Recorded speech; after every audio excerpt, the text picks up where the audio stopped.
a margarita, and a Bloody Mary. 1 beer, 2 beers, 3 beers, a shot of whiskey.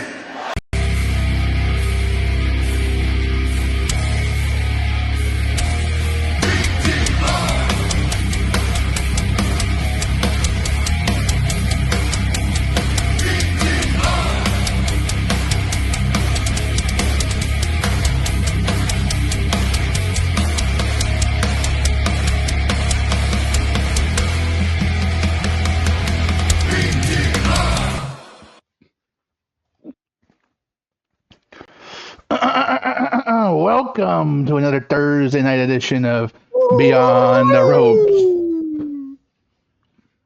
I'm Randizzo, aka Randy. That gentleman over there. Retro Relapse. What it do? I'm Fernando. What's going on, guys? Today we get to discuss a lot of wrestling. There's a lot of wrestling going on. Obviously, AEW was just yesterday. You had Raw this past Monday and SmackDown, and then you had NXT. TNA is tonight. So a lot of wrestling going on, a lot of partnerships going on, and everyone's building up to these pay-per-views, PLEs coming up. It's nice to see. It's nice to see that wrestling is thriving, it's moving, it's grooving.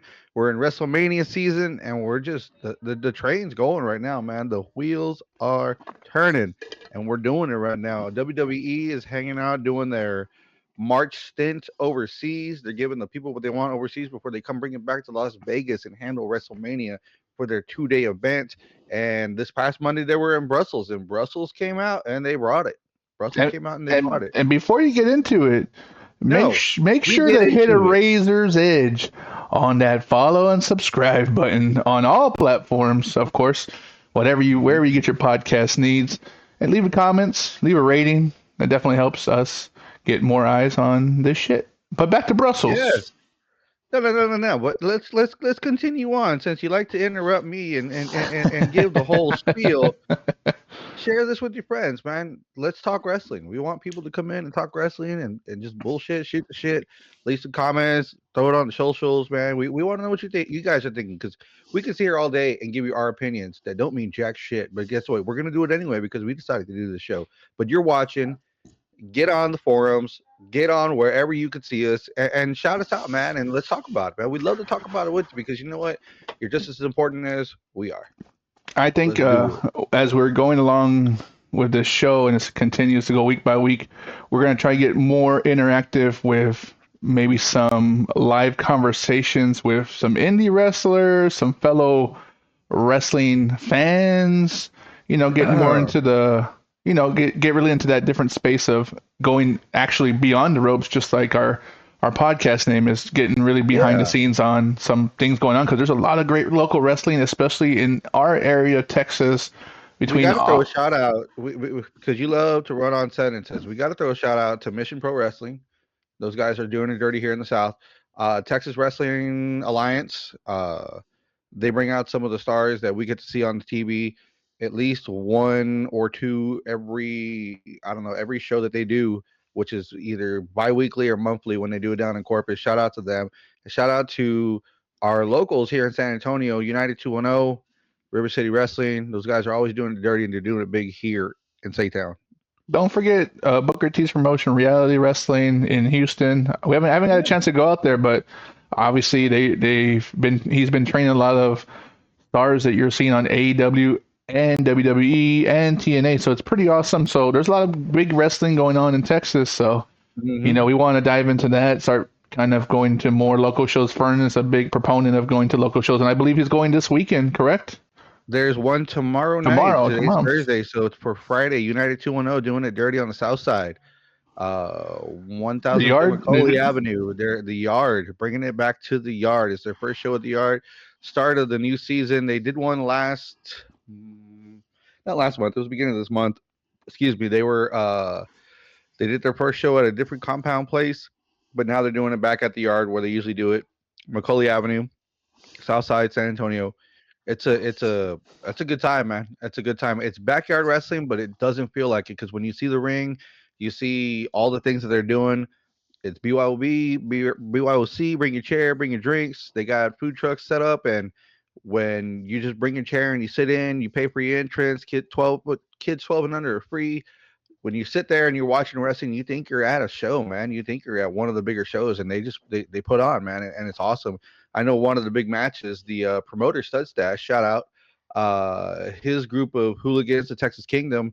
It's a 5-on-5 versus the Texas Treats, and it's they're closing down the yard, meaning they're locking the gates, and it's no holds barred, anything goes, everywhere goes. So not only in the ring, but outside the ring and all over the place. And we seen one of those last year, and man, they go out. They go out. Somebody jumped off the roof of the shed in the back, and that was awesome. Seeing that live, awesome. It's an uncanny feeling that you can't get. I mean, yeah, you get it with AEW. If you're fortunate enough to have floor seats or ringside seats in WWE, you see some of that live action like that. I mean, you can never you got that feeling. I'm flabbergasted when I get that opportunity to sit so close and see the wrestlers there doing their stick, their gimmick, and everything. But when you see the locals do it, they do it just as good. It's so awesome, man. It's so awesome. Nice, nice, nice. So make sure to check them out. I'm sure they have some socials, but tomorrow in the yard, in the South Side, Dirty South, it's gonna be a good time, man. Maybe you'll see Fernando there. If you see him, go ahead and give him a jackknife power bomb, or maybe just punt him on the head. Maybe he gets knocked down by one of the wrestlers, and you get to just punt him. You can go about your business, whatever. Try to Stone Cold stun me and see what happens.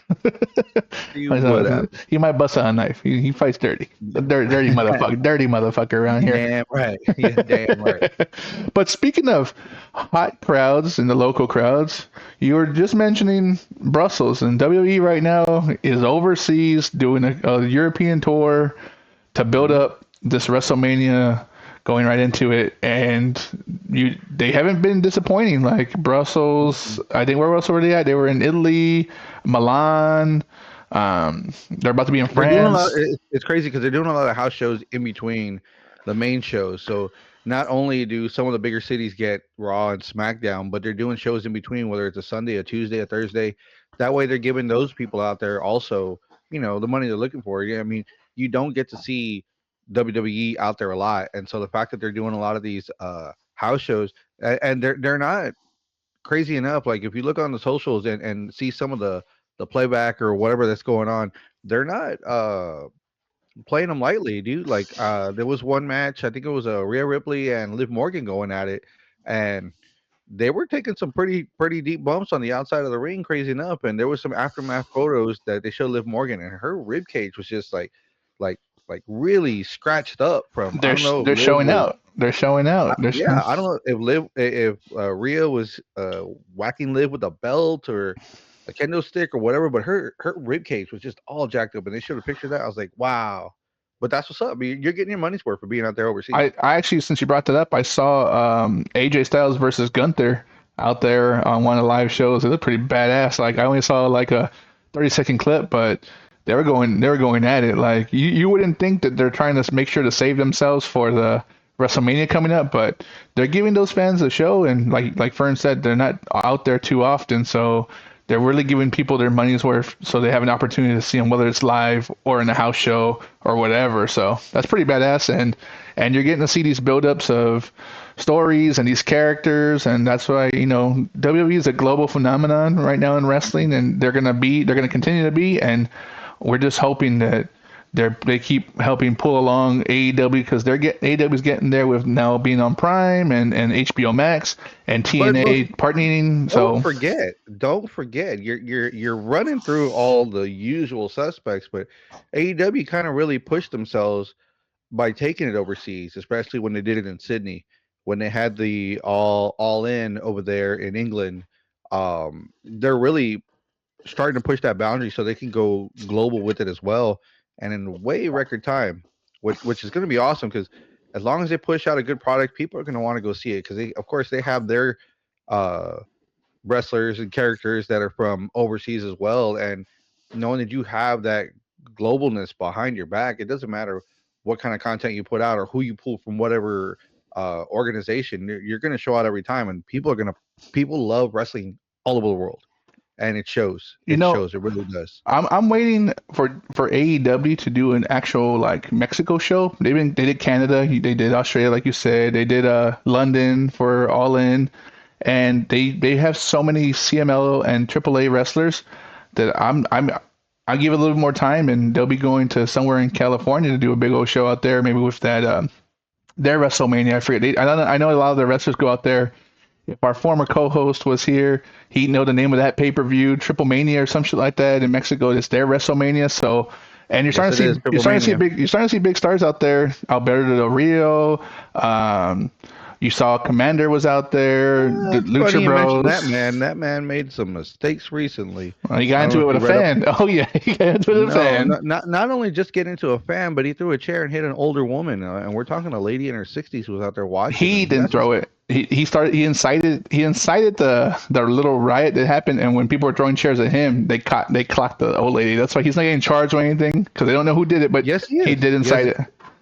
Did you not finish reading that story? That it's he's out for 6 months. He's No, suspended. I saw he got suspended, but he's not getting Yeah. like arrested for hitting an old lady kind of thing. Yeah, no. I No, mean, no. they have the things that are protecting them with the whole, you're coming to a wrestling show. They have the things, cards subject to change. We're not responsible for all the things that happen, slip and falls, blah blah blah. But yeah, no, he still got 6 months suspension, which is crazy because as much as you want to, give fans more of their money's worth and argue with them and stuff like that, you don't know how volatile some of these people are because some people are fucking crazy. Some are loco, and you don't want to, you know, they're already, who knows, angry when they came in, or they get charged up when they see certain people, and they've been holding on some kind of angst or whatever else, and then they bring it out on you. And look what happens. People were it started with throwing food, or no, they were throwing change. They were throwing loose change at him. And then it just, I mean, he didn't want to take that, and I don't blame him because Mexico, they don't really protect and do anything. Yeah, They they're really don't. human. So Alberto Real's human, and I'm sure he didn't want to get disrespected. And Alberto Real's a big motherfucker. Like he ain't small by any means. So he was like, "Fuck this dude," and whoop his ass. But you hear those old documentaries from old wrestlers talking about they have to keep guns with them because fans are trying to stab them and heat up coins to burn them and throw rats at them and all kinds of shit. Like you get it. It's old school mentality, and you think in Mexico, Puerto Rico, places like that are still, I won't say third world, but third world ish mentality. Like you just never know, and you got to protect yourself. And dude, well, it took it too far. to piggyback on that, for the longest time, dude, like Mexico was years behind us here in the States. So whatever we thought was hot at the time was still like a good handful of years behind. So let's just say, I don't know, for example, we're in the 2000s and we're listening to, I don't know, uh Britney Spears and NSYNC, just to throw out pop culture stuff, right? But over there, they're like 5 years behind. They're listening to Informer, that Snow song or whatever else was hot back in like early '92. Vanilla Ice and shit. And I was like, that tripped me out because I took a trip over there one time with family, and I was like, what year is this, dude? Like, did I go backwards? What the fuck? Did I The go TV backwards? shows seem like a Star Search, all old school '80s, grainy as Yes. fuck. Yeah, I was like, "What's going on here, man?" I know Sábado Domingo is like the biggest thing they got, but everything else is Sábado like Gigante, brother. yeah, Little ABCs and big titted women everywhere. Hey, whatever, right? Chiste grande. Yep. They got something right. Yeah, and they're weather women. Don't forget to watch the weather. But You damn right. regardless, we'll go back to the European tour going on. Like it's heating up, and I did you watch SmackDown by chance? I caught some of it. I caught some of SmackDown. I definitely caught some Raw. Did you see John Um, Cena come out on SmackDown? no, he didn't. I thought it was just Cody that came out on SmackDown. I No. thought John Oh, Cena but came John out came on on Raw. Raw. My bad. John Cena came on Raw. Yeah, yeah. You didn't watch SmackDown then. I did because You didn't watch SmackDown. the Street Profits won the championship, and that crowd was dead. Yeah. The tag team division, it's nothing. It's nothing to gush over in WWE right now. Like there's no one you can get behind really, because either the teams that are doing that Motor City pushing, Machine Guns. You can even get them, behind dude, them. even them you You can get can't. behind them. Even then you can't. Like you can't. Like they're okay Mhm, if you go behind them. mhm. Who's the team you want them to see fight? For real. None of them, because they're going to hold the Exactly. tag team championships forever because the rest of the tag teams suck. Well, Street Profits have it right now, and they finally won Yep. it after 4 years and 8 months Yeah, or something like that. they've been putting in the work. They've been taking their L's, and then they finally gave it to them. Hey, man, good for them. But are people going to be clamoring to watch them? No. Are people going to forget who's in charge unless they keep showing them and putting them on the screen? No one's going to remember who the tag team champions are. But the same thing was going on with DIY too, because I forgot they had the belts. I thought they were going to push Yeah. Montez forward as a singles competitor, but well, you got back to tag team champs, and it's whatever. I mean, two-time now, right? Two-time. two-time. Mm-hmm. Two-time. Two times too many. Opinion of a sad, lonely man. But regardless, there's just a lot of shit going on, and I was wrong. It was Brussels on Monday Night Raw You're where correct, John Cena because comes out. the only person that came down out of that was Cody Rhodes, and Cody Rhodes did his spiel, said what he had to say. But is it or is it not that these promos that are going on right now, since The Rock intervened and did his whatever with everything, seem lackluster? Because it just, I don't know, man. I don't think it's hitting right now. To me, it feels like all this isn't hitting right now. Really? I have an opposite opinion about it. I won't say all of them. They're not all hitting, because like the Punk promo is going good. Seth Rollins, it was in between. No. I'm talking about Cena and Cody Rhodes. Oh, I thought you just said promos in general. Okay. No. Cena Cena and Cody Rhodes is starting to die, is dwindling badly, in my opinion, because I think The Rock has too much input in what's going on with it. If he's writing for it or he's advocating for it, because it just seems too blah. I mean, I don't know. Like, that John Cena's not going to be completely active the first half of this year, which unfortunately is during the WrestleMania season, because he's retiring at the end of December apparently, or whatever, right? And I believe him. I actually believe that he's going to retire. So I think they're really saving him for the back half of his farewell tour. So Yeah. that he's not going to be there. So these build-ups, like on Raw, for example, he spoke for 20 minutes. But I liked what he said, but it was in a different cadence, real slow. 20 minutes of talking to start off Raw. And then Cody Rhodes comes out for 5 minutes or less than that, to just call him a bitch and say, dude, I want to fight the John Cena that's retiring, not the whatever's in front of me kind of thing. Like, I think it's a different type of promo.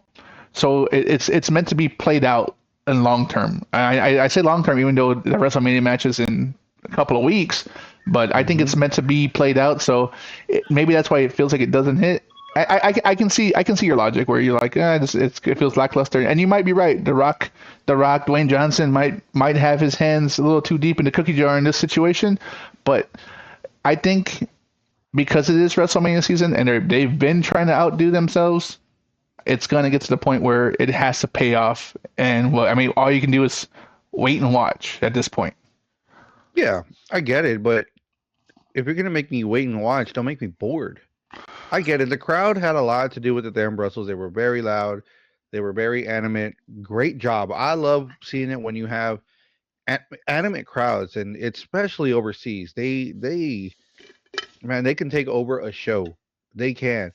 But if you're not strong enough on the mic, and John Cena is, to control what's going on and get your promo out, it's going to drag on. That should not have been 20 minutes, because if you did see later in the evening, Jey Uso versus Grayson Waller wasn't supposed to be a 2-minute squash match.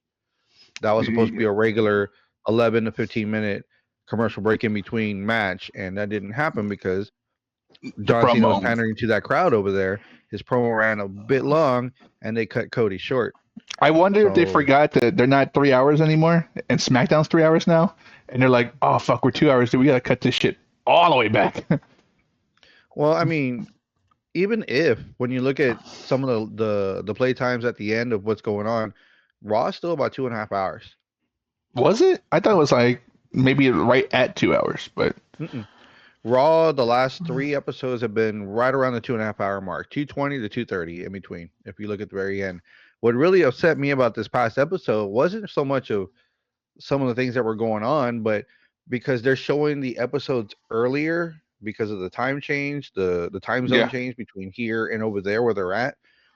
This past episode was what 3 o'clock Central Time.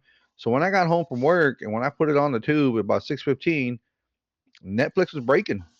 Netflix cannot handle I don't know how many million people trying to sit down and watch the episode that recorded earlier while people are at school or work, and then it kept freezing or it kept saying that my internet was bad or some there was some kind of connection that was bad when no one was watching Netflix in the house or on their phones. It was just me watching it, and then I'm having to go and reset my shit, and then it would play for about 10 minutes and then do the same thing again.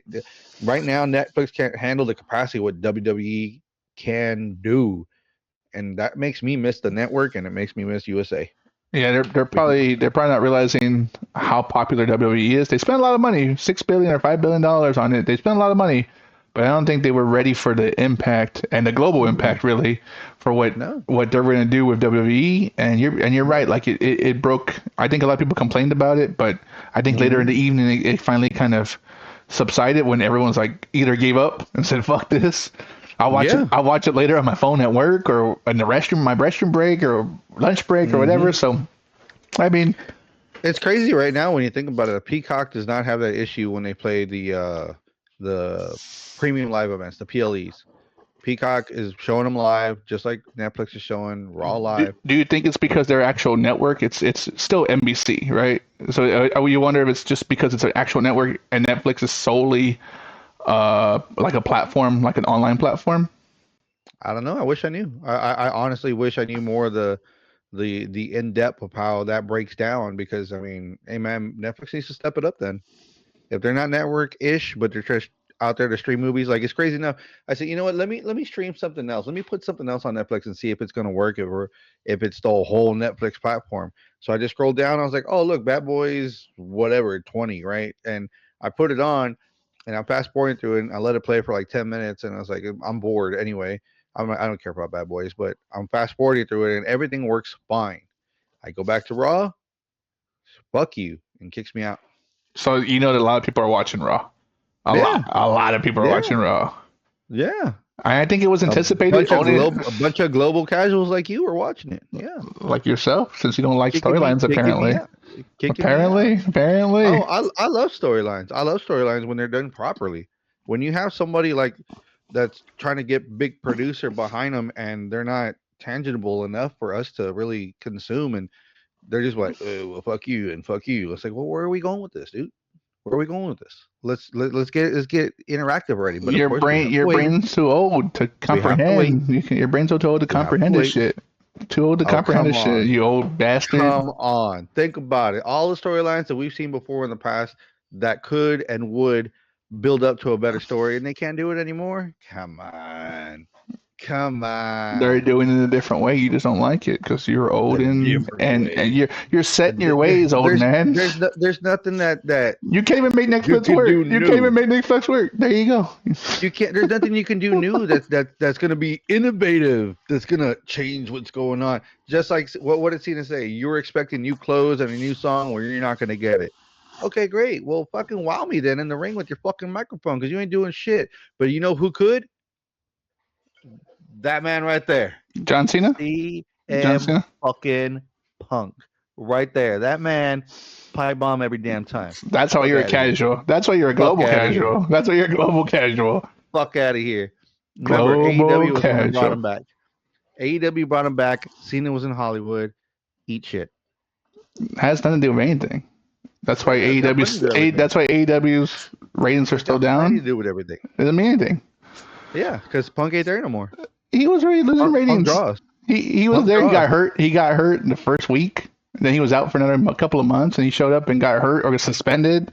It doesn't matter. Doesn't matter. It doesn't matter what you throw at it. Punk still draws. You Sure, know what they need? They sure. don't need Cody and Cena. They need Punk versus Cena. Let's fucking throw it back. 2013 Chicago, baby. They're gonna save that one for something They big. They're gonna better. save They something. That one and Cena versus Randy weren't like they're gonna save that. They're saving they need that. those. Cody just needs a challenge, a challenger. I won't say a challenge, a challenger right now.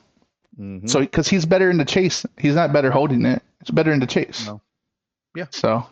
Okay, so when Cena and Cody go down, are you going to be happy when Cena wins? I will. Yeah. I want him to, I'm one of many people who want him to get the 17th title.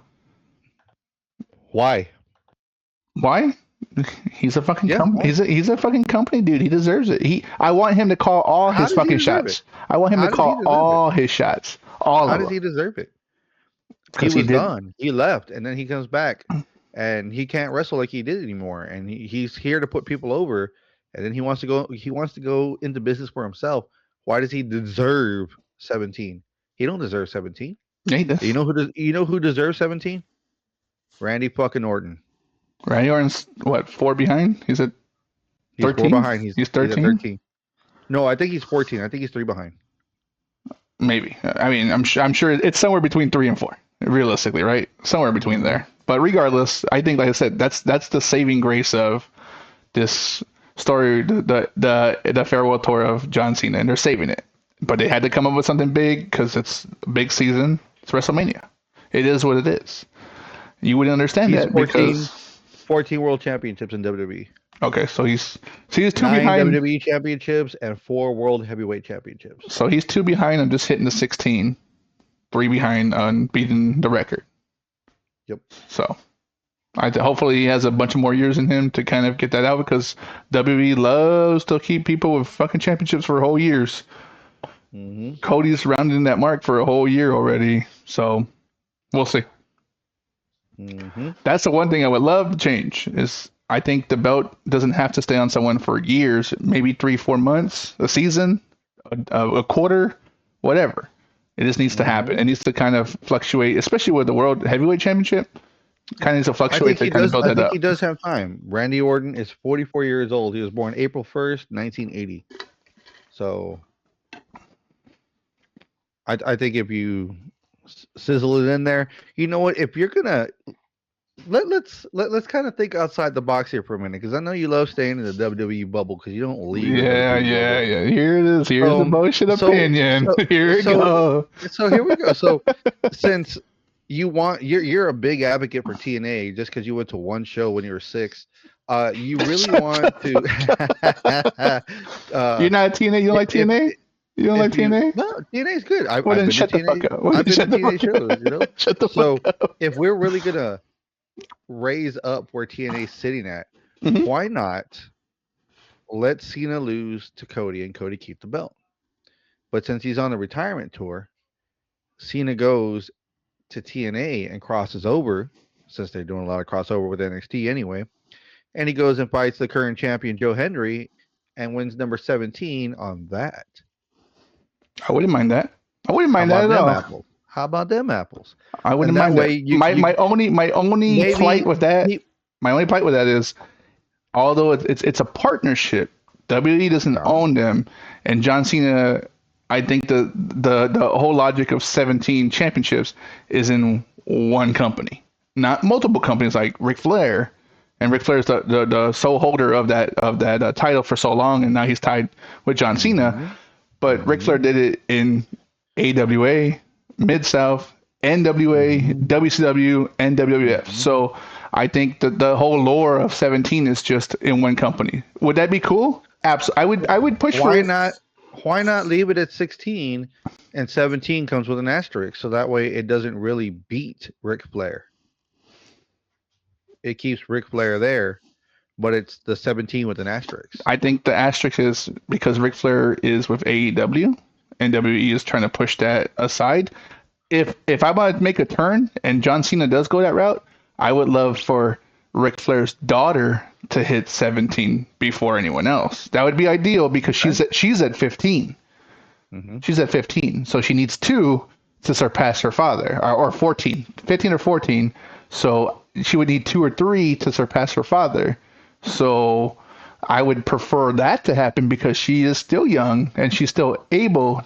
She's not at 15. She's at 14. Okay, I said 15 or 14. So if she needs 3 more, she needs 3 more, and she probably get it on WrestleMania, maybe, who knows? But it's Charlotte Flair. She'll win a championship somewhere within this company in the next year, and within the And year, she still has some time behind her she has a because lot she of is time. Yeah, 38 years old. She was born April 5th, 1986.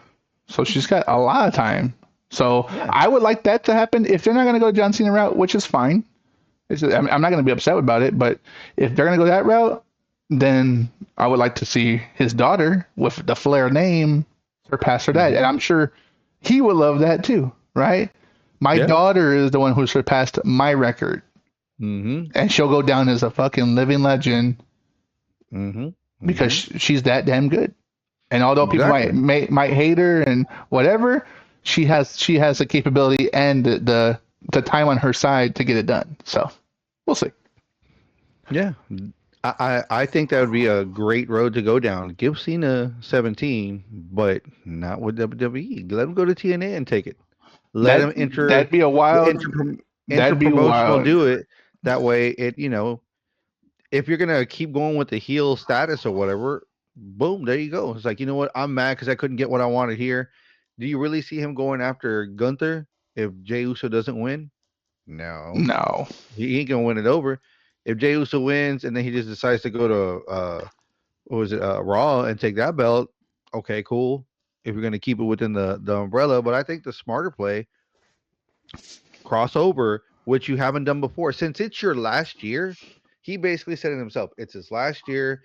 I'm gonna do things how I want to, my way, blah blah blah. Now that he's playing this heel persona, go take it from somebody else. See how that happens in a different promotion. I'm wondering. This is I would say because I watch it. It's my only I guess asterisk on that idea is only right now has there been NXT and TNA. They haven't integrated TNA outside of Royal Rumble, of course, outside of Royal Rumble. Like they really haven't integrated WWE stars and TNA, like the main roster stars over there. So it could be a big swerve and him do some shit like that, which would be pretty cool, pretty badass. It'd give a lot of eyes to TNA. Kind of, it'd be like a win-win situation, right? John Cena wins the 17 in TNA, and how many people start watching TNA? Yeah. Yeah. So I get that. That's a great idea. It's a cool idea. Sometimes Those are the only kind I have. sometimes the light bulb does go over on your head sometimes, and it happens Those are rarely, the only but it kind I have, happens. baby. Let's go. Bad ideas? Yeah, that's the only ones you have. But this is a good one. This is actually a good one. Mhm. But I don't see it happening really. But it would be a great fantasy or whatever for it to happen. It'd be the perfect swerve. No pun intended. He's an AEW. Sorry. No pun intended. It'd be the perfect swerve to give him what he needs or what he wants without it going there. I mean, Give me what I they're want. already. Give me what I want. I'll tell you what I want. What do I want? I'll tell you what I want. Give me what I want. They did. Someone reported on one of the dirt sheets saying that Cena's heel turn is only supposed to last a couple of months. It's like 2 to 3 months. I think he'll end a career. I think he'll March, end his career as a heel. I think he will end his career as a heel. well, they're saying that he's supposed to go back to being a face, and it is possible. It is possible. I mean, Big Show, just to throw a name out there, has had more heel face turns than you've changed your underwear in the past 2 months. So, I mean, I'm ready to see it. I would run it rather just him running out heel the whole year. Might as well. Like it's something different. It's his last year. He's been a face or whatever. So let's go by your logic that he ends up leaving heel. Mm-hmm. He's gonna end in his back, right? His last match, he has to lose. That's just the way business is done in wrestling in general. No, that's the way Vince McMahon used to do it. Vince McMahon ain't in charge no more. So what if they let him win on his last match? How about them apples? Because remember, we have been under this AEW, this WWE umbrella of all the stuff that's happened over the years that's tattooed to your fucking brain because you try to bring it out right now because it was Vince in charge. It was Vince in charge of all that. What if they decide to go ahead and change wrestler's that logic, shit? dude. This is wrestler. I would listen to a lot of podcasts with former champions or Hall of Famers. Sting left on good terms. Sting left with a win. He left as a champion. He should have lost on his back. To be honest with you, to build up, I do. He was a tag team champion, and Darby had to relinquish him afterwards because he went out on top as a champion. So you can't say that it's all the time, because it's not. One fucking time. Like I said, dude. Like I said, My God. I think he. You I don't think watch Sting enough should have wrestling, lost. Bubba. You don't watch enough, I think baby. Sting should have lost. He shouldn't have won. He should have. He should have put over Hobbs and whoever to go over, dude. That's what you do. That's what wrestlers do. They talk not Vince McMahon, wrestlers. They talk about putting the next person over But the the last match. promoter is the one that tells who's going over, not the wrestler. Do you not pay attention to the movies? Do you not pay attention to the lore and everything else? Jesus Christ, It's the fucking promoters. casual, buddy. It's the Yeah, promoters Jesus, that run this casual. business. The wrestlers try to go into business for themselves, and what happens? They end up getting thrown out. They end up losing. That's Or they different. end up being catering. It's different. Yes, you're right. Going business for yourself. That's different. But losing, how is that going to business for yourself? That makes no fucking sense. You're an idiot. You don't want to lose your last match. You want to win it. I understand the lore. You lose to put the next guy over. You lose to bring the next person over. Kurt Angle, one of your favorites, lost to who? Unfortunately, Baron Corbin. Jesus Christ. Yes. I thought it was no. That was Baron Corbin. I was thinking about Austin Theory for some reason, but that was another match. He loses to Baron Corbin, and that's supposed to give Baron Corbin the rub, push him up into higher heights, and let's go. But what happened? It didn't happen that way. Nobody got behind that. If they let Kurt Angle take the win and go out on top, on his horse, smooth sailing, it would have been great. But it wasn't. But that's a perfect example of why wrestlers are okay with doing it. That's the whole point, to put the next person over. I'm sure he would love Baron Corbin to go over. I'm sure he would love Baron Corbin to go over. Sting said, "I want to lose." Do you think Sting said that? Sting's like fucking Hulk Hogan. He fucking wants to run his own thing, and that's fine. It's Sting. It's Sting. But these people aren't Sting. These people aren't Sting. For Sting then? The way you're saying it is that and nobody else should do what he did. But what makes it okay for Sting? It shouldn't have been okay. He's a fucking Tony Khan's a mark for him. Tony Khan's a mark for him. You're welcome. That's why it happened. That's why it happened. Why is it okay for Sting? You just said because it already happened. It already fucking happened. There's no way to go back. Why? There's no way to go back. That's why it's okay. It's where you at. There's nowhere else to go for on this one. Like it's he won. He retired. Yeah. He's not gonna come back. So you just kind of live with it. But Tony Khan's a mark. Why isn't it anybody else that's gonna retire and whatever? Why can't they win their last match? If it doesn't make sense, it doesn't make sense. Well, how did it make sense for Sting to lose? To put over the next guy. There was no reason for him and Darby to keep the belts, to relinquish them. That makes no fucking sense. Let someone win it, not make a fucking 100th tournament to fucking see who's going to win for the go for the tag team champions. That's AEW shit. Tournaments are AEW shit, which is fine. Mm-hmm. That's the alternative, right? That's the WCW shit. Yeah. That's Eric Bischoff shit. Yeah. Dude, was it? I don't remember. I don't remember a lot of tournaments in WCW. I don't remember that shit. They were doing something enough to where they were basically he copies the book of what goes on over there. What I'm saying is I don't remember all those tournaments. Are you not so enamored with AEW because of everything that WCW has done in the past because you've seen it already? Because it's basically the same thing. Tony Khan copies Eric Bischoff's playbook of how he was getting through his years. Dark Side of the Ring. Hello. A debate for another time, son.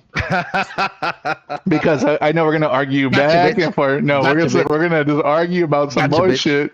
Yeah, right. I got you, bitch. It's because you're an AEW mark. That's what it is. It's fine. It's fine. Just like you call me a WWE mark, you're an AEW mark.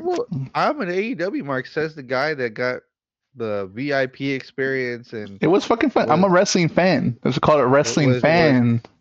Doing everything he can to put himself on the ropes and on the stage and all that shit. How am I the AEW mark? That's a wrestling fan, dude. It could have been WWE. It could have been TNA. If I could have done it, if I could have done it in any company, I would have. Wrestling mark. Period. I just love wrestling. You're just a fucking AEW mark. I don't know why you're trying to just tattoo me to just one company.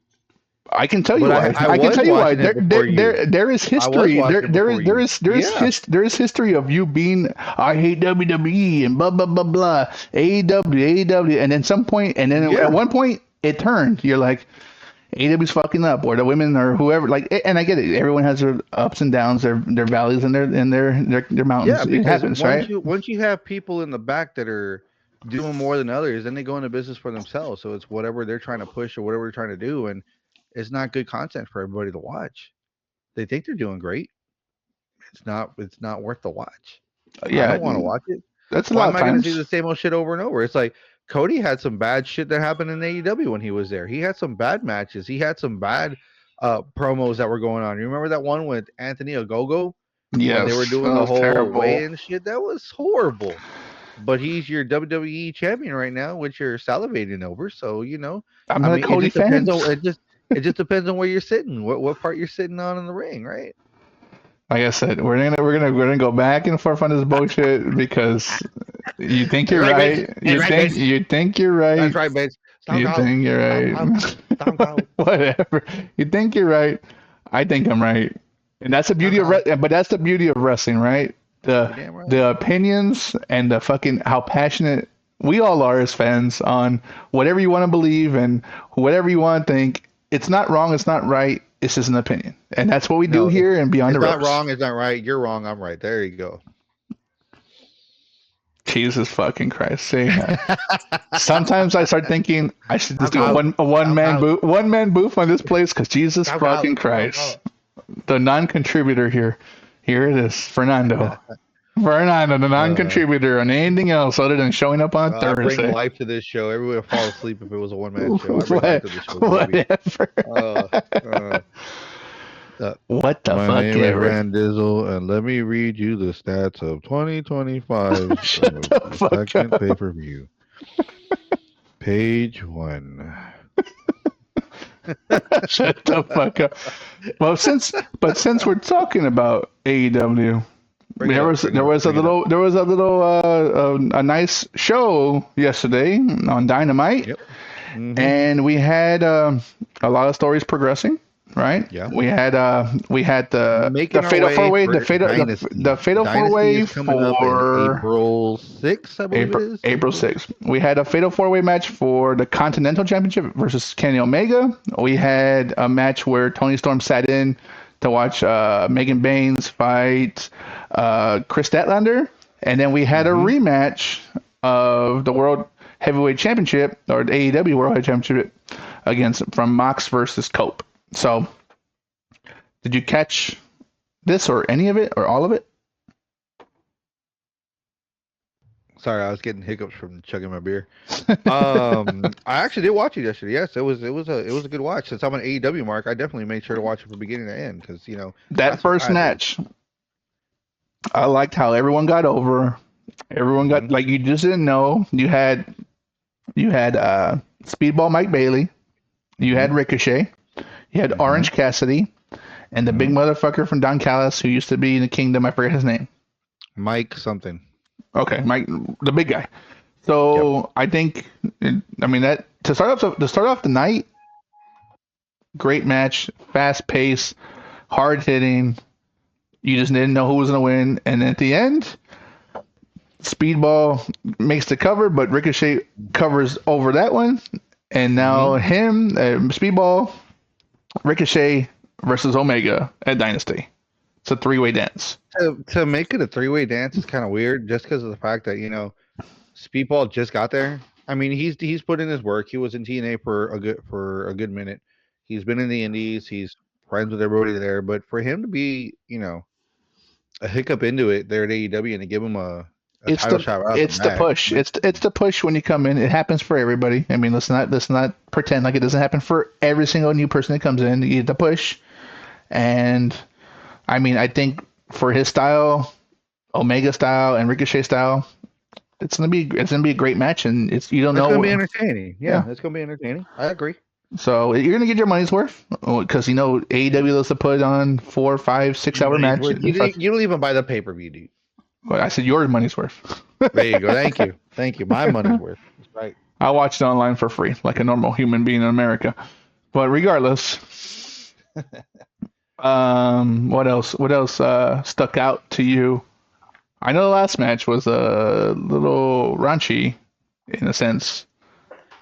The match wasn't so much raunchy as it was that the promo that Tony Storm cut afterwards was Oh, that was raunchy as that was fuck. just that was raunchy and amazing. It was good to hear because you know what? you don't have, some of the wrestling promotions, ECW, TNA at one point, a lot of them used to put off where they not only was it just the sex appeal, but it was also the talk. The You know, innuendos of what they were saying, for sure. yes, yes, and the fact that we finally got that again was awesome because Tony Storm is the one who's bringing all that, I and like she's what bringing she the good said. heat. What she said, she goes, "The bigger they are, the harder they Where did come, they come? and I'm gonna get this. I'm gonna put this strap on, whoop your ass." And I was like, Jesus Christ, dude. Yep. Yes, you cannot beat that, dude. Like, that's what makes it worth. Like, okay, she's going with the innuendos, but I want to see what's gonna happen now because hey, so what did she say when she first said, "My, you're a big bitch." Straight out the back, she's calling her out just as she is. She's like, "You're a big girl, but I want to fucking take your ass down." I just don't like the fact when champions give title shots to people that just out of the blue. I don't like. Yeah, I Megan don't like that Bain. Megan is going into business for herself. That's my big plight right now. And for her, and for Tony Storm to almost feel like she's chasing her for whatever reason. Yeah. If that anything, that takes away from the old school mentality that we're used to. It's like, why am I gonna, you know, why is this happening like this? It doesn't make any sense. I don't like the champion chasing. Like that's not the point of being a champion. They're supposed to be chasing you. Yeah. Heel or face, they're supposed to be chasing you, and you play it however you play it for whatever character you're playing. It is what it is. But Hmm. Tony Storm is one of the best characters currently on AEW, and you're gonna get your money's worth because you know she can go. She showed it with Yes, you Mariah can. May. She showed it with who else was she going after?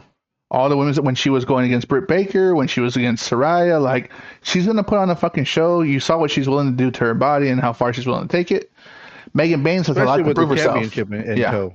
Megan Baines has a lot to prove for herself. Like she's been going to Hmm. business for herself, fucking up promos, fucking up matches to an extent. I mean, not the whole match, not the whole promo, but I don't know where it's going, and that's someone who I feel like you said like Speedball got pushed ahead, and it does happen for every new wrestler. And Megan Baines is a new wrestler, but the way she went about doing it is kind of like a little backhanded slight on it. So I'm not too fond of this match, but I'm a fan of Tony Storm because of this character work. It's pretty fucking awesome. Hmm. Pretty spot on. So it's gonna be nice to see when, she goes to war with Mega Man and how long they're gonna keep going with it. Because right now, we don't know what other contenders she's gonna have towards. I mean, it's still a ways away to even call anything for All In, but I mean, WWE does it, so why not they do it as well? But this is still July when the big event happens, so Yeah, we're in it's March. it's it's, it's a while, and then we had Mercedes Monet defend her championship versus Billy Billy Starks. Starks. Billy Starks, and she's young. I think Hmm. she's like 18 or 19 years old, maybe. She's like the kid from the Patriarch. She's very young, so Hmm. it was a pretty good match. And I don't know if you saw that spot where she did a flip, and I thought Mercedes Monet landed it, like she spiked her head. It looked pretty gnarly, but give it to Mercedes Monet and Billy Starks to kind of push that whole body where Mercedes Monet landed on her shoulders legit. It just looked fucking tough on TV, like it looked rough, and Mercedes Monet pulled off that win. I'm just still waiting to find out who's coming for that championship because she's currently Billy holding Starks. for Billy Starks is 20 years old, 20 years old, so she must have turned 20 recently. I don't know when her birthday is, so and her birthday is October 13th, 2004. no, so she's almost 21. So, Hmm. but She works for Ring of Honor, Game Changer Wrestling, and she's also in the independent circuit. so So she's in yeah, she does some GCW. GCW stuff too. Nice. Hmm. So I mean, she's young. She's a young wrestler. Mercedes Monet is a veteran, and they had a pretty good match. Again, like I said, I don't know who's coming for that belt because Mercedes Monet currently holds 4 in different companies. I just don't know who the next contender is. So we'll see Hmm. how that person plays out. And then we had Will Ospreay versus AR Fox, and it was just another regular match to put Ospreay on the show, which is great. Hmm. And what he's vying for. He keeps on looking at the banner. He is looking to get the main event at All In. That is his goal right now. He's been saying it since Dynasty, not Dynasty, since Grand Slam. He said it at Revolution. He's beelining it to the championship, and we're just gonna wait to see how he's gonna get there.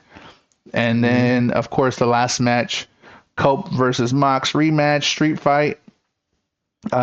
Crazy spots, interesting spots, and then you get the suplex. The Death Riders come back out, get their payback on Cope, and then Willow comes out to help. FTR comes out to help, and at the very end, when Cope is reaching out for a helping hand from Dax, Dax just fucking ignores him and just goes under the ring, and I don't know if this is the heel turn or him just being upset that he couldn't do didn't it. just go into the ring. He slapped away the hand, and whenever a wrestler does that, especially because Cope was trying to get up, and he wanted his hand. Hey, help me up! Like that was done on purpose. I think this caused a little lore, to cause the story, and I mean, who knows what they're trying to push with it.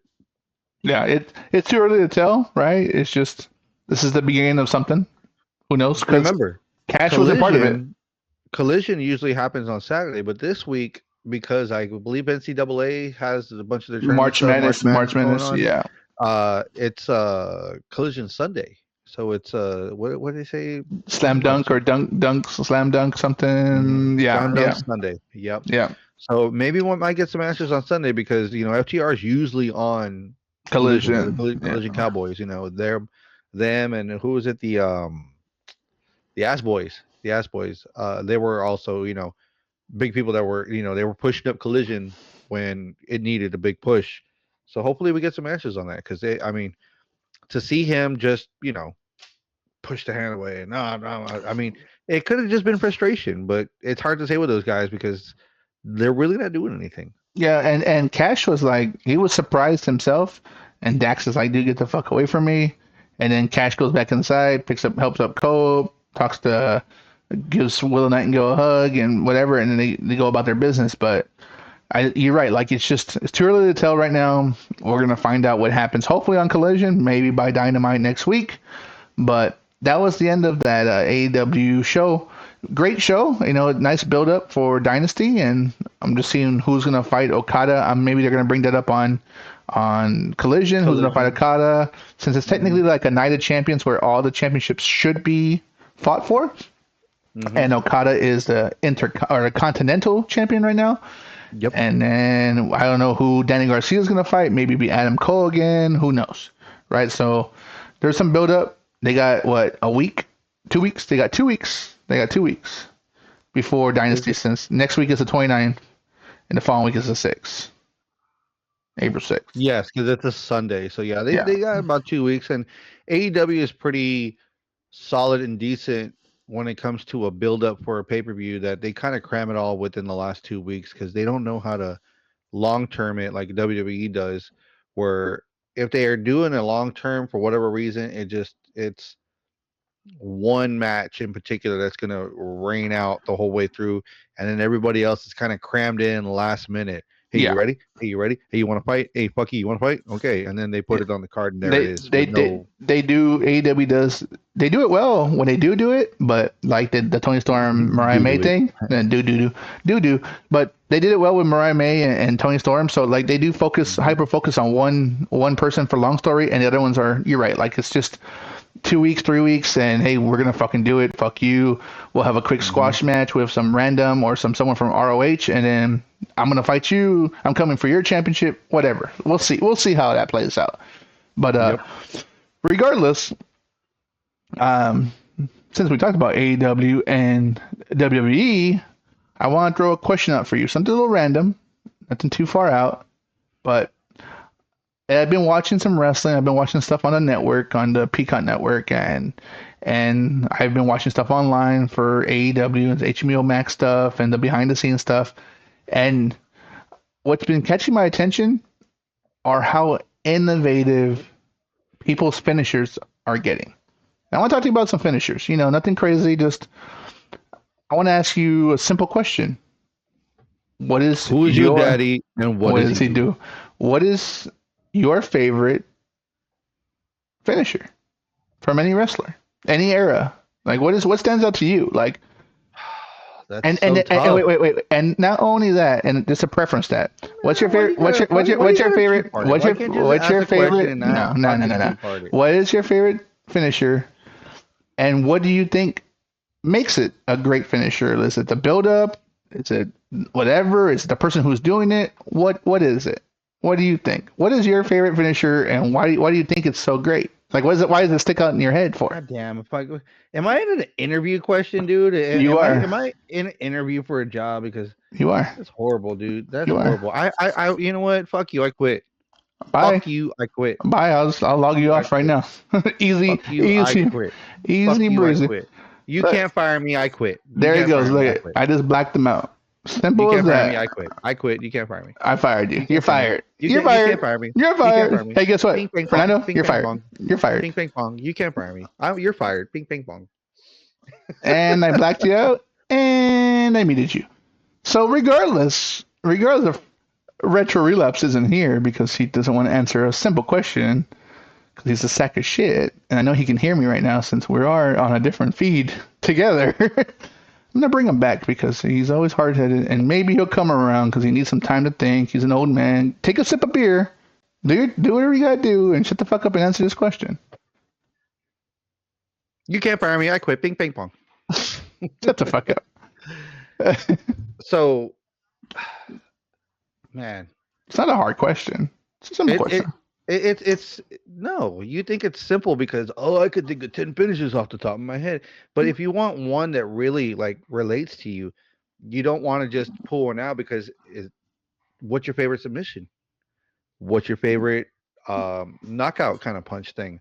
What's your favorite kind of aerial assault? Because there's so many different ways that you can come about the finishing move of your set, of the dance, of what you just put your body through, whether it be a 10-minute match, a 60-minute Iron Man match, a 2 out of 3 falls match, a hardcore match. Man, that Typical old finisher is man a shit. You're overthinking it. shut I didn't shut the say fuck up. anything. I said I'm talking a here. You finisher. asked my question. A The finisher. impact is what makes the deal, because is this finisher gonna put me over to win a championship, or is it just gonna fucking make me mark out so Randy can fucking run around in his underwear in his house while I fucking won the match?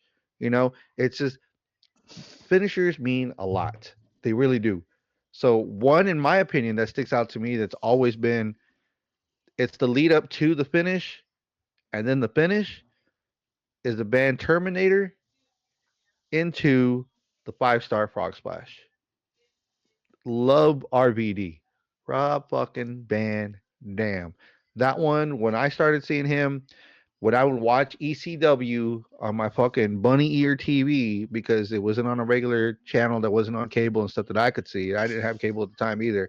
But on Saturday nights when they showed ECW, seeing him go coast to coast and hit, and Alfonso holding the chair and popping somebody off the back, and then him coming around and then doing that 5-star frog splash. I mean, dude, like his move set. You talk about Cena and his 5 move of dooms. Hey, everybody has a good cadence that they go into, but you want something that's gonna impact what you just fucking put your body through and what you put the fans through. And the fact that he could not only just jump over and do the splash, but there are other times where he would turn his body and torque it midair and affix himself to whoever the person was laying. That one always stood out to me. Super kicks are great. Shawn Michaels did it the best. Super kick party with the Young Bucks. That's always a good finisher. STF with the submission finish. Hell's Gate, Undertaker, Punk with the Anaconda Vice. Those are great submissions. Uh, you want your fucking knockout blow. You got CM Punk with the GTS. You've got AJ Styles with this phenomenal forearm. But the one that really got, I mean, aerial assault. You're thinking Jeff Hardy with the Swanton. That's Classic. iconic. Yeah. Yep, that goes through. But for me, 5 stars Fox Splash, Rob Bam Dam. Nice. See, that was so hard, you fucking loser. No, it's not that it's hard. You got to premise it. You really got to preface what you're talking about, especially with I something said what like stood out to I said, with the you. I finisher. said what stood out to you, and you gave me a great example, Van Daminator to a fucking 5-star frog splash. That's a great lead up into a fucking finisher. Mine is simple. It's a classic, but Big Show's punch. no, you're an idiot. But my favorite, hands down, why I fucking started really loving wrestling is, whatever random coincidence it was, but seeing Macho Man's get up it being crazy bright colors and all that good stuff, and then him doing the fucking forearm that's mimicked today over and over and over. Bailey does it. Fucking everyone does a fucking crazy forearm and or crazy elbow drop from the top rope, Thank but you. I was like, forearm? It's not a no, forearm. It's an crazy. elbow drop. Shut the fuck And the up. best Crazy one to elbow do drop. it is CM Punk. Oh my god, shut the fuck up, you fucking Mark. He's the But one who fucking does Macho it the Man, best. shut up. Macho Man's fucking forearm from the top rope or the elbow drop. See, you even fucking say forearm. Did fucking elbow drop from the top rope, classic. Like that's hands down. Like it's not the most flashy move. It's not the fucking most aerial move. It's not the knockout move. It was just simplistic for the time of what it was. But just like Jake the Snake's DDT, it fucking meant something when it was being done by the person who was doing it. And Macho Man Randy Savage was the motherfucker who was doing the top rope elbow drop and fucking taking top guys out nonstop. You're right. There's a lot of crazy finishers. The fucking Ricochet's 450 splash.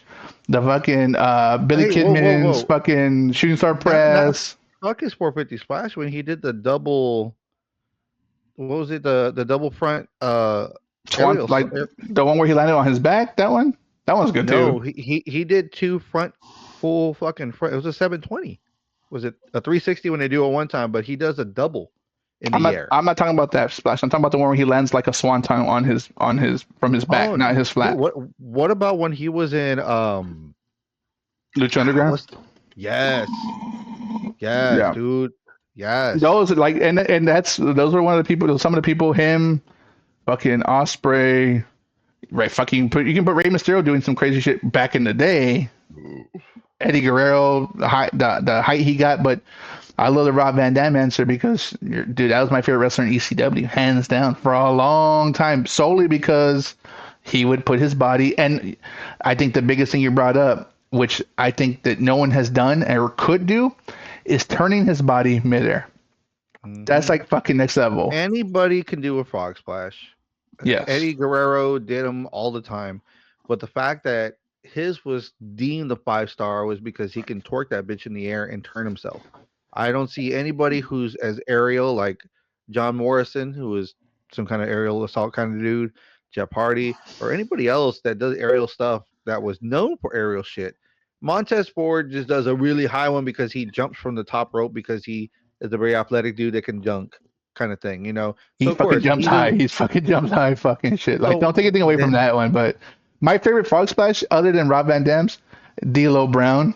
Oh, oh, dude, dude, no, yes, dude, that was like, yes. it was weird. He tuck in his arms and take him out, and I think recently Logan Paul did it, and he did it well. Like, but that was, dude, I haven't seen that frog splash in so long until Logan Paul did it. Mhm. Yeah, But the that was one neck of my thing. favorite. The fucking, he had a wiggly neck, like he had loose neck, fucking loose neck, Mhm. motherfucker.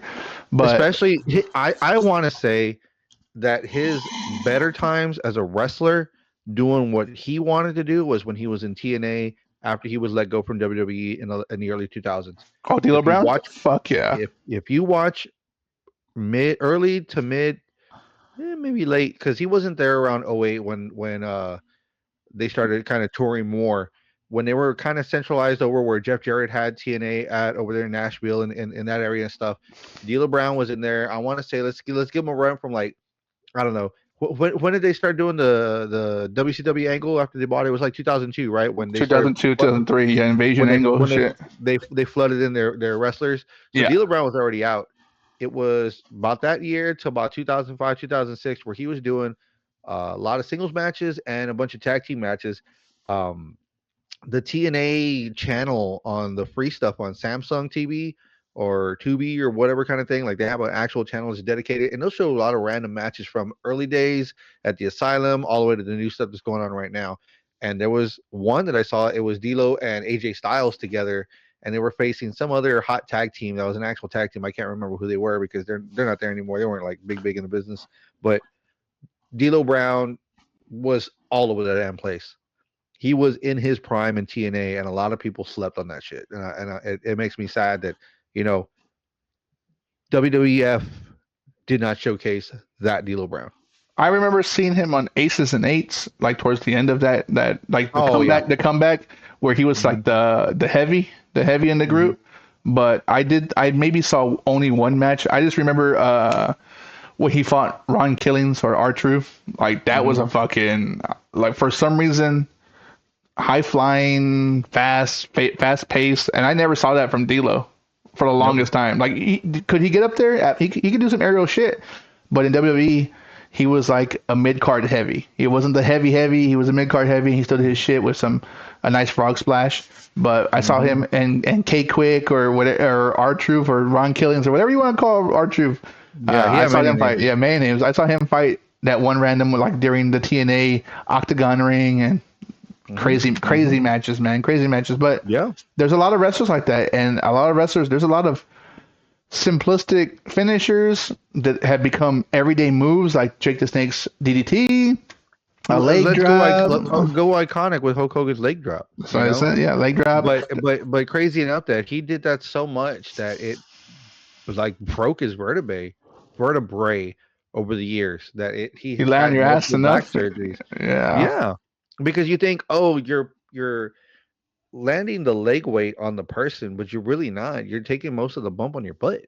And when you sit on your butt, when you fall on the floor on your butt, what's right there? Your tailbone, and the tailbone's the bottom of your vertebrae, and there goes your back up from there. He's had multiple back surgeries because of how many leg drops he's done over the years, because you're really not putting a lot of pressure on the leg when it hits the person. It's your butt on the ground, and you hear that through the arena. So, yeah, man, like something as simple as a leg drop, man, can fuck you up years later. Yeah. You know what was a random finisher? And I'll bring it up. Like, random finisher for one of my favorite wrestlers, but it was so like, even as a kid, I was like, is this finisher? The fucking Ultimate Warrior fucking just big splash on the ground. Like, I was like, what the fuck is this move? Like, it was so simplistic. I didn't like it, but I liked Ultimate Warrior.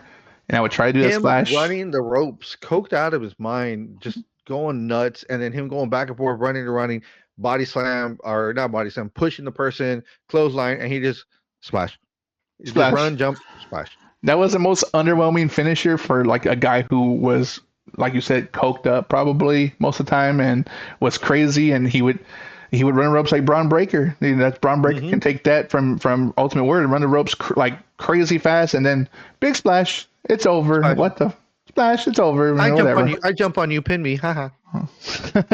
But again, like you take all the stuff from the back in the day, the Cobra Clutch, and something so simplistic. Nowadays, unfortunately, the moves, not unfortunately, but I guess moves have evolved and gotten crazier, and the expectations. The expectation of word there. You said a good word there. You want to bring up unfortunate. We both are big fans of AEW, but to me, what's unfortunate is that these indie darlings that end up get put on TV will go and they'll hit some of these big moves, or they'll copy, or they'll mimic, or even tweak a little bit to make it their own, some of the big moves, but yet people still kick out of them. Yeah, that's I don't like that you can do a fucking pile driver on a chair and someone still just gets up from it. What the fuck? Yes. I don't like that shit. Yes. I don't understand where or how it, Yeah, I don't either. I don't. It's you're right. It's just some indie stuff, and people kick out of some like these moves that had been protected for so long, and all of a sudden it's like, well, I guess that didn't work. And how the fuck did that work? But you know what? To bring it back, to take it away from the negative, my favorite DDT-esque version was Gangrel's DDT. Man, when I saw him do that DDT, that double underhook, almost like the cactus jack, but picked them up without picked them up and then dropped them in. Yeah, dude, I love that finisher. And Gangrel had an interesting character, vampire. Only shit that you could pull off during the Attitude Era, vampire, a fucking vampire with the brood and all that cool shit, drinking blood. If you end up making a top 10 list, I mean, right off the back, number one, or at least on the very top, is a Stone Cold Stunner. Regardless of us drinking tonight, it's more just the fact that that iconic move is very iconic. Has beaten many of people for many championships. Let alone to be able to say it's March 16th, it's 316 day. Go and stun your boss.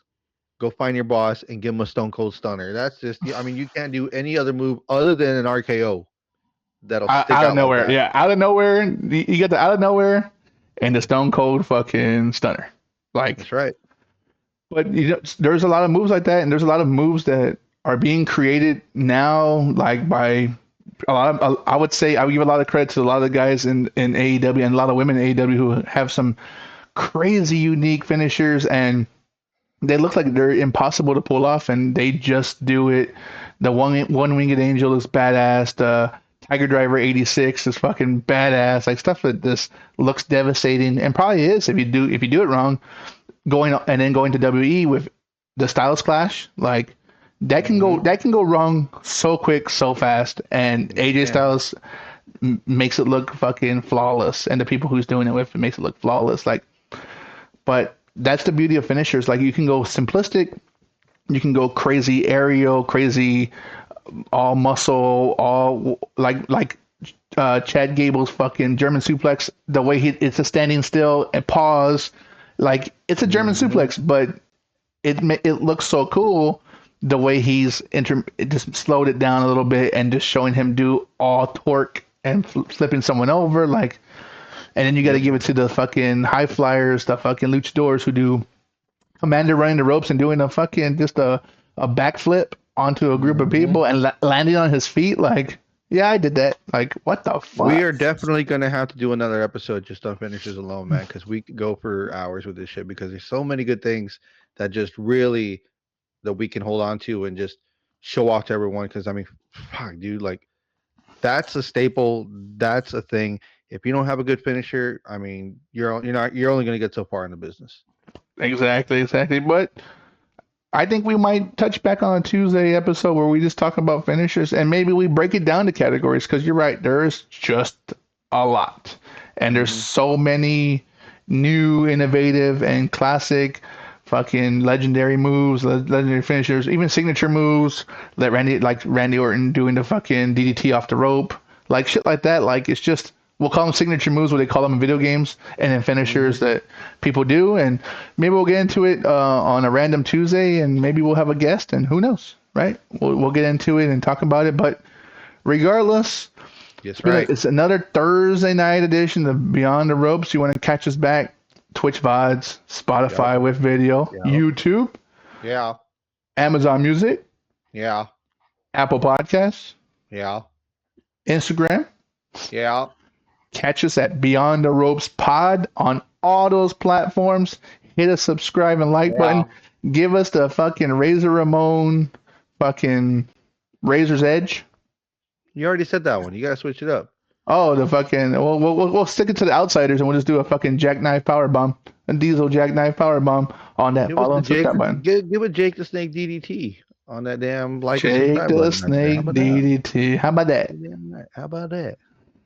But that motherfucker right there is Retro Relapse. I'm Randizzo.